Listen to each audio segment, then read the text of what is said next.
pretty lies. Look me in the face. Tell me that you love me, even if it's fake. 안녕하십니까? 대학병원에서 오래오래 근무한 지하의 병원 이야기를 시작합니다. 여러분, 니들포비아라고 들어보신 적 있으신가요? 최근에 제가 IVA 시리즈를 업로드하면서 니들포비아에 대한 예전 경험이 생각나더라고요. 임상에서 어쩌면 한 번도 경험하지 못할지도 모르는 것을 저는 IV 너스를 하는 기간 동안 몇 차례 겪었습니다. 최근에도 한 번 겪었네요. 니들포비아는 직역하자면 바늘공포, 주사공포쯤이 되겠네요. 뾰족한 것을 보면 공포를 느끼는 분들이 계시다고 들었는데 실제로 저는 주사를 많이 놓다 보니 그런 분들을 보게 된 것 같습니다. 그런 분들을 경험하지 못했을 당시에는요, 듣기로는 실신까지 한다고 하던데 저는 속으로 설마 진짜로 기절하겠어? 라고 생각했더랬죠.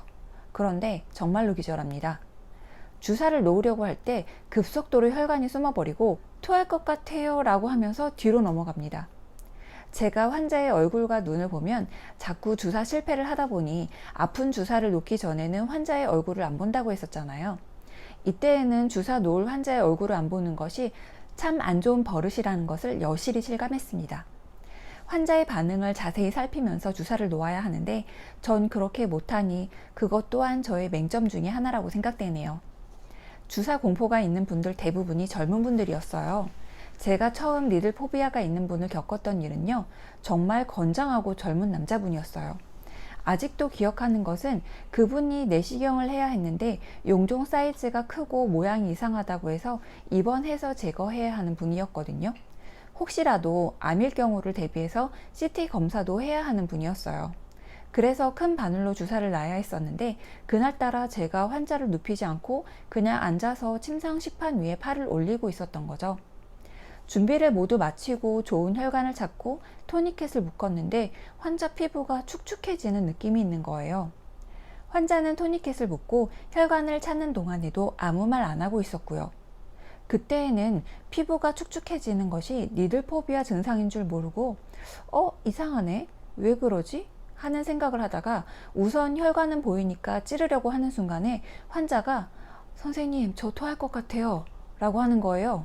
그래서 얼굴을 보니까 얼굴이 정말 하얘져 있는 거예요. 그러면서 눈이 점점 위로 올라가면서 환자 몸이 뒤로 넘어가는 겁니다. 저는 너무 놀라서 바늘을 바닥에 던져버리고 환자의 멱살을 잡았어요.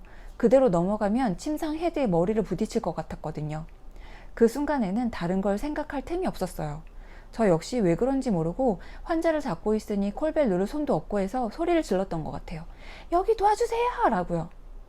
몇 호실인지 환자 이름이고 뭐고 생각할 겨를도 없이 소리만 질렀던 것 같아요. 침상 식판을 몸으로 밀어버리고 환자를 부딪히지만 않게 눕혀놓고 매뉴얼대로 환자 얼굴을 옆으로 돌려놨어요. 환자가 경련까지 하더라고요.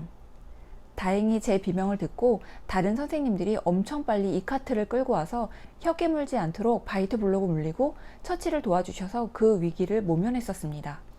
그 당시에 저는 처치를 하면서도 정말 이게 뭐지? 라고 생각했어요. 내가 뭘 잘못했나? 원래 간질 과거력이 있는 사람인가? 나 잘못한 거 없는 것 같은데? 온갖 생각이 다 들더랍니다. 그런데 10분도 지나지 않아서 정말 환자가 말짱하게 돌아왔습니다. 아무 일 없었다는 듯이요. 환자는 본인이 무슨 일이 있었는지 기억도 못 하더라고요. 그 환자에게는 바늘 공포가 있는지 경련했던 과거력이 있는지 물어봤는데 본인은 그런 적이 없다고 하더라고요. 아마 스스로도 인지하지 못했거나 그런 상황을 처음 겪은 것이겠죠. 그 상황을 생각하자면 어찌나 황망하고 당황스럽던지요. 그 사건으로 그 환자는 간질과 관련된 또 다른 검사를 받았지만 정상이라는 판정을 받았고 결국은 니들포비아로 결론이 났죠. 환자가 멀쩡하게 돌아오고 난 후 그제야 저는 허리와 팔, 손이 아프기 시작했습니다. 처음에 너무 당황해서 정말 환자가 부딪히면 안 된다는 본능적인 생각밖에는 없었던 상태였어요. 덩치 큰 건장한 남자라는 것은 안중에도 없이 환자의 멱살을 잡아서 끌어내리고 눕히는 동안에 근육이 많이 놀랐었나 봅니다. 그게 일주일을 가더라고요. 이 사건이 제가 환자를 눕힌 상태로 IV를 하는 가장 큰 이유 중에 하나가 되었습니다. 그 후에도 몇 번 겪어봤는데 여자분이 많았고 젊은 분들이 많더라고요. 얼굴만 창백해지는 분이 있는가 반면 토할 것 같다고 하시는 분도 계시고 정말 실신까지 하는 분은 지금까지 딱 3번 만나봤네요.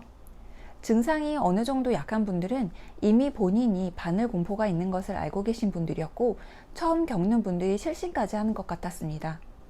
정말 간혹이요. 환자가 괜찮았는데 주사를 놓으려고 할 때 갑자기 얼굴이 하얘지고 어지럽고 토할 것 같다고 하거나 피부가 창백해지거나 피부가 축축해지면서 혈관이 싹 숨어버릴 때에는 니들 포비아에 이를 확률이 매우 높거든요. 이때에는 즉시 환자가 보지 못하도록 바늘을 숨기셔야 합니다. 그리고 그렇게 환자 증상이 나타날 당시에는 IV를 하면 안 돼요. 어차피 혈관이 다 숨어버린 상태라서 IV를 할 수도 없습니다. 한참 쉬었다가 다시 시도해야 해요. 그리고 그런 환자는 반드시 눕혀놓고 주사 놓을 것을 보지 말라고 하고 정맥 주사를 합니다. 그리고 환자를 안심을 시키기 위해 이런저런 이야기를 하면서 팔과 손을 주물러 줍니다. 긴장해서 혈관이 계속 숨어있는 상태가 되니까 혈관도 나오게 할 겸 긴장도 덜게 할 겸요. 저는 바늘이라는 표현을 하지 않고 찌른다는 표현도 하지 않고요. 알코올 솜 닦습니다. 이제 들어가니까 주먹 꼭 쥐고 계세요. 라고 하는 것처럼 말해주는 것이 좋아요. 언제나 예고는 해주는 것이 좋은 것 같습니다.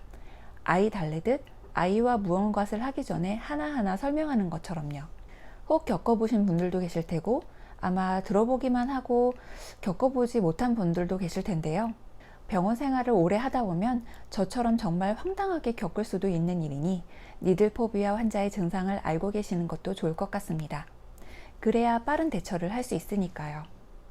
그럼 오늘의 이야기는 여기서 마치고요. 다음에 또 다른 에피소드로 찾아올게요. 그럼 이만 들어가 보겠습니다. 아렌지아 TV 오늘 하루도 무사히.